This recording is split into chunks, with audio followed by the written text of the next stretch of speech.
Hello tout le monde et bienvenue dans un petit chit-chat Q&A, get ready avec moi. J'ai demandé des questions sur Insta il y a pas longtemps. Je les ai pas lues. J'ai demandé à une amie de les lire à ma place et de faire une liste de questions.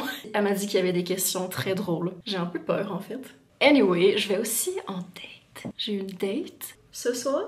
Donc je vais essayer de me préparer un peu pour ça aussi. Un petit glow-up quoi. Je vais me servir un petit café. Allez vous chercher quelque chose à boire. J'ai fini ce truc en une journée. C'est du café glacé. I love it. Chit-chat Q&A. La première question, je n'ai pas vraiment suivi, mais il s'est passé quoi avec ton ex? Lequel? Des idées de destination après Mexico City. Je suis ici pour janvier et février. Pour février, j'ai trouvé un truc. C'est aussi à Mexico City, mais dans un petit village éloigné, dans la ville, mais pas dans la ville. Puis ça, c'est pour le mois de février au complet. J'étais un peu stressée de rien trouver, j'avais rien encore jusqu'à il y a quelques jours. Puis on est quand même le 17. Puis je commençais à être un peu... Comme vous savez, j'ai fait un mois de pet sitting avec Mila et Frida. Je l'ai terminé. En ce moment, je suis dans un Airbnb. Après, pour janvier, février, mars, avril, mai... Hier, j'ai fait une liste de trucs que j'aimerais faire qui sont accessibles d'ici. Au début de mon voyage, j'étais complètement delusional, puis j'étais comme, j'aimerais tellement aller jusqu'en Amérique du Sud. J'aimerais beaucoup aller au Brésil, mais je suis genre super loin. Je sais pas, je peux vous lire ma liste. Dans les endroits qui me tentent, qui sont près d'ici, il y a la Colombie, El Salvador. Tout le monde n'arrête pas de me parler du Nicaragua. J'avoue que la Colombie, j'ai une amie qui est là-bas en ce moment et ça a l'air tellement beau. Est-ce que tu sais quand tu vas rentrer au Canada? Probablement après l'hiver. À part au Canada, dans quel pays aimerais-tu vivre? En Europe. L'Europe étant un continent, ma belle. La France me manque beaucoup, j'ai beaucoup de famille en France. En Bretagne, dans le sud, à Paris. Puis il y a plein de pays autour aussi. J'aime vraiment beaucoup le Portugal, l'Espagne. J'ai l'impression que j'aimerais beaucoup le sud de la France. Est-ce que tu es en couple? J'ai l'impression d'être loin. Ok, nous avons un petit changement de décor. Donc, j'ai été en couple presque toute ma vie d'ado et jeune adulte, dans 3 relations différentes, vraiment l'une à la suite de l'autre. Et il y a un moment où je me suis dit, premièrement, genre, est-ce que t'es capable d'être toute seule? En fait, mes réflexions sur mes relations amoureuses ont commencé à ce moment-là. Tracas, genre ma première inquiétude, c'était comme, je suis tellement passée d'une relation à l'autre, est-ce que j'apprécie vraiment les personnes ou c'est parce que j'ai un peu peur d'être seule? S'en est suivi un paquet de réflexions pour réaliser, après de longues réflexions, de la thérapie, que aucune des 3 relations que j'avais eues était saine. De mes 19 à 25 ans. Toxique et malsain et trauma après trauma, et je pense que c'est facile de blâmer les gens un peu toxiques, mais il y a aussi un moment où j'étais comme, personne t'oblige et personne te force à rester. Je sais pas, je pense que j'étais vraiment attirée par des personnes qui étaient pas nécessairement bien pour moi, ou en tout cas, et probablement pour eux aussi, genre juste des mauvais fits en général. J'ai décidé de terminer la dernière relation dans laquelle j'ai été, et j'étais comme, on va aller prendre une pause, un peu en punition, genre... Tu vas aller réfléchir à ce que t'as fait, tes choix, pourquoi on a choisi ces gens-là. Puis j'avais cette habitude en couple et en amitié aussi, de mal choisir les gens que je laisse rentrer dans ma vie. À partir de ce moment-là, j'étais comme, tu vas faire un gros ménage de tes amis. Ça a pas été facile. Si j'avais pas fait tout ce travail-là sur moi, j'aurais vraiment peur de voir quel genre de personne j'aurais choisi pour faire des projets plus sérieux dans ma vie d'adulte. Genre, une relation un peu malsaine à comme 21, 22, 23. Ok, fin vingtaine, trentaine, être avec la mauvaise personne à ce moment-là. Je suis juste contente d'avoir fait le travail sur moi et d'avoir assez confiance maintenant en mes capacités de mieux choisir les gens qui m'entourent. C'était long, j'espère que je vous ai pas ennuyé. Est-ce que tu étais en couple avec la personne de Lisbonne? Est-ce que c'est un de mes ex qui a écrit ça? Donc, un autre sujet. Je suis pas en couple. Mais depuis que je suis célibataire, j'ai appris sur moi que j'adorais dater. Et non, j'étais pas en couple avec la personne de Lisbonne, c'était juste un summer comment on dit ça? Summer fling? Mais c'était vraiment le fun. Et c'est vraiment spécial parce que j'ai l'impression que c'est pas tout le monde. En fait, c'est assez rare que quelqu'un dise ça, mais j'ai tellement eu des relations amoureuses longues et sérieuses et malsaines que quand j'ai recommencé à dater, ça a quand même guéri une partie de moi parce que, par exemple, cet été-là, quand j'étais à Lisbonne, je vous ai pas allé chercher les infos où parce que j'en ai vraiment pas beaucoup parlé.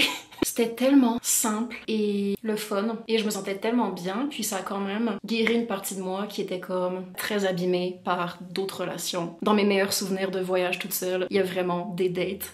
Après, faut faire attention. Genre rencontrer les gens dans des endroits publics, allez pas n'importe où, allez pas chez les gens, évidemment. Faut faire très attention. Recherches-tu activement une relation amoureuse? Je suis définitivement plus ouverte à l'idée, mais je suis aussi très bien toute seule, ce qui était pas nécessairement le cas au début. Les premiers mois, même la première année où j'étais toute seule, ça m'a quand même pris du temps avant d'être vraiment bien, puis là en ce moment je suis. J'adore. Est-ce que tu regrettes d'avoir déserté YouTube aussi longtemps?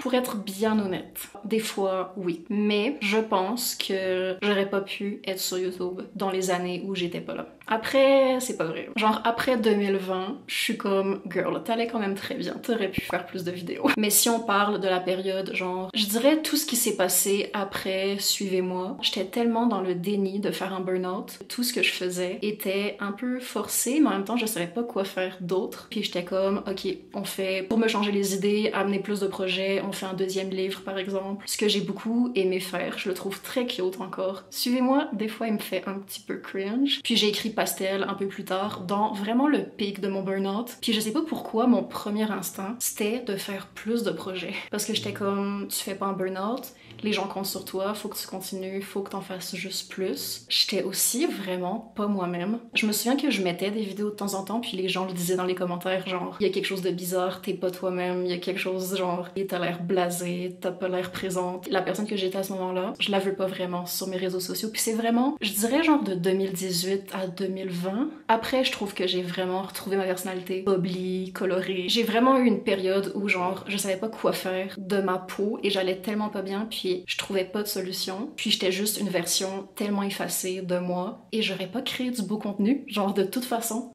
Ok tout le monde, interruption par moi du futur. I'm back. Je reviens de ma date. Faut que je texte mes amis. Merde. Je suis ok. C'était le fun. Je vais mettre en barre d'infos le bar où on est allé. Je crois que c'est un des meilleurs bars de Mexico City. Avec une étoile Michelin. Laissez-moi vérifier. Oh, je suis paresseuse. Je vais pas vérifier. C'est un speak easy aussi. Bref. Mais j'étais comme, I need to go. Je dois aller faire du montage. En faisant le montage, je voulais rajouter des petits commentaires. Donc, des fois, je suis un peu gênée de parler de ça sur les réseaux sociaux, mais 2019 et 2020, c'est aussi la période où je me suis rendu compte que j'avais une santé mentale très fragile. J'ai jamais eu autant de problèmes d'anxiété qu'en 2019 et 2020, puis je pense vraiment que c'était causé par un burn-out semi-dépression. Bref, je l'ai comme déjà raconté, donc je veux pas... Mais c'est vraiment à cette période-là que j'étais comme... Premièrement, t'as besoin d'aide. Et deuxièmement, quand on a une santé mentale fragile, on doit prendre des mesures pour s'aider. C'est quand j'ai découvert que j'avais probablement un trouble dépressif fun. J'ai aussi un gros déficit d'attention et je struggle vraiment avec mon cycle menstruel. Plein de trucs qui augmentent beaucoup tes chances de faire des dépressions. Mais bref, maintenant je fais vraiment attention puis je prends soin de moi, donc I guess c'est le positif qui en sort. Anyway, si j'ai d'autres petits commentaires, je vais revenir. Il y a un moment où on a juste tout arrêté, puis il a fallu que j'aille devant plein d'adultes expliquer pourquoi j'allais pas finir tel ou tel contrat, pourquoi j'allais pas faire une deuxième tournée aussi parce que je venais de terminer Pastel. Puis j'étais juste comme incapable d'aligner 3 mots, je pleurais tout le temps. Puis j'étais comme, ça fonctionnera pas. Bref, crazy times. Donc oui, des fois ça m'arrive de regretter, mais aussi je pense que rien n'arrive pour rien et ça a jamais été mon rêve aussi de genre être la plus connue ou genre là comme jamais. J'ai jamais eu ce genre de mindset par rapport aux réseaux sociaux. Donc oui, des fois, un petit peu, mais comme c'est vraiment pas genre un regret très profond, si ça fait du sens. Tu as poursuivi quelles études et quel travail tu as expérimenté? Donc pendant ce fameux burn-out où je savais pas quoi faire de ma peau et j'étais comme girl, t'avais juste à aller t'asseoir sur une plage. Mais comme j'étais genre ok, j'étais vraiment genre en mode panique, on fait quoi? J'ai décidé d'aller à l'université à ce moment-là. Je trouve que c'était quand même une bonne idée par contre, parce que j'avais 21 à ce moment-là, 22. Puis je voulais vraiment voir si j'aimais l'université et j'ai adoré. J'ai jamais tant aimé l'école plus jeune, genre, c'est pas les mêmes termes au Québec, mais le secondaire et le cégep, donc jusqu'à mes 18-19 ans, j'étais pas fan de l'école. Et je suis vraiment contente d'avoir testé l'université. Donc j'ai fait un certificat en études féministes. C'est des cours de psychologie, sociologie, histoire, puis c'est relié aux inégalités dans la société. C'était très très très intéressant. Puis c'était tellement différent des réseaux sociaux que ça m'a vraiment fait du bien. Même si, pourquoi tirer à l'université pendant un burn-out? J'ai pas travaillé là-dedans par contre, mais j'imagine qu'il y a des jobs dans ce domaine-là. À part ton chat, qu'est-ce qui te manque de Montréal? Le Camellia sinensis. As-tu des nouvelles du chien Mira que tu avais? Non, on n'a pas vraiment de nouvelles quand on fait. Si vous n'avez pas suivi l'histoire, je me suis occupée d'un chien Mira pendant une année quand il était bébé, puis après tu le redonnes à la fondation, puis il va s'occuper de personnes qui en ont besoin ou d'enfants sur le spectre de l'autisme. Mila, elle a été placée dans une famille avec un enfant qui était sur le spectre de l'autisme. J'étais vraiment contente qu'elle soit avec une famille et des enfants parce que c'était un chien qui était super sociable et qui adorait les enfants. Donc il n'y avait pas un meilleur choix pour elle, mais j'ai jamais vraiment eu de nouvelles. Où te vois-tu dans 10 ans? Girl, I don't know. Quels sont tes rêves? J'ai une petite liste. Dans les dernières années, j'en avais pas vraiment parce que j'étais pas en état, ce qui est très triste. Mais maintenant, j'en ai plein. Entre autres, des destinations de voyage, évidemment, et plein d'autres trucs. Mais je les dis pas parce que je crois au mauvais œil. Très intéressant cette question, c'est la dernière. Depuis ton arrêt sur YouTube et ton retour, qu'est-ce qui a le plus changé? Ça va peut-être vous surprendre ce que je vais dire, mais je préfère YouTube maintenant. On m'associe beaucoup avec l'ancien YouTube, les routines, les DIY, qui est un era.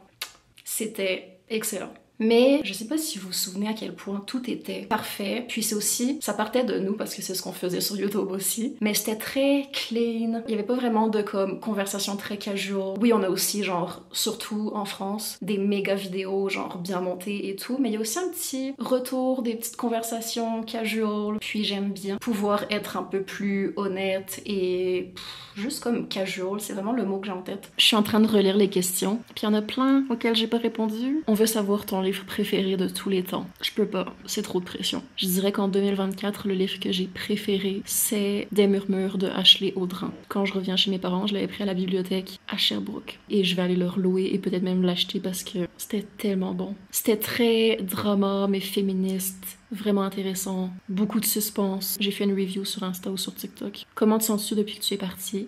Très bien. J'ai vraiment aimé tous les endroits que j'ai visités. Depuis le début, j'ai aussi vraiment de la chance, même si je planifie rien. J'ai eu de la chance sur comme tous les endroits. Il y a aussi beaucoup de gens qui demandaient comment je voyage autant. Le truc que je fais qui m'aide le plus, c'est de trouver des bons plans pour les logements. Soit des trucs gratuits, genre pet sitting style, ou des trucs vraiment pas chers. Au Guatemala, j'étais chez un ami qui était pas vraiment mon ami au début. C'était l'ami d'une amie d'une amie. J'ai un peu pris une chance, mais je sais que je dépense pour les cafés, les friperies, les musées. Quoique souvent les musées c'est gratuit, j'essaie d'économiser sur les logements. Et ça fait une énorme différence. Comment t'as sauté le pas de commencer à faire des voyages internationaux solo? La première fois, c'était avec une de mes amies, donc pas solo. On voulait faire l'Italie, le Portugal. Elle est restée 1 mois avec moi. Puis moi, j'avais pas de billet de retour. Puis j'étais comme, je pense que je vais rester. Puis c'est à partir de ce moment-là que j'étais comme, j'adore être toute seule. Mais j'adore aussi voyager avec des amis. Genre, je pense pas que je préfère être toute seule. C'est juste que j'apprécie être toute seule. J'arrête pas d'envoyer des messages à mes amis pour qu'elles viennent me rejoindre. Mais pour l'instant, je suis toute seule et je suis très bien aussi. Voilà! Je suis épuisée, ça fait 40 minutes que je parle. Pardon. J'espère qu'il y a encore quelqu'un qui regarde. Merci d'avoir regardé. Je vous aime et bye!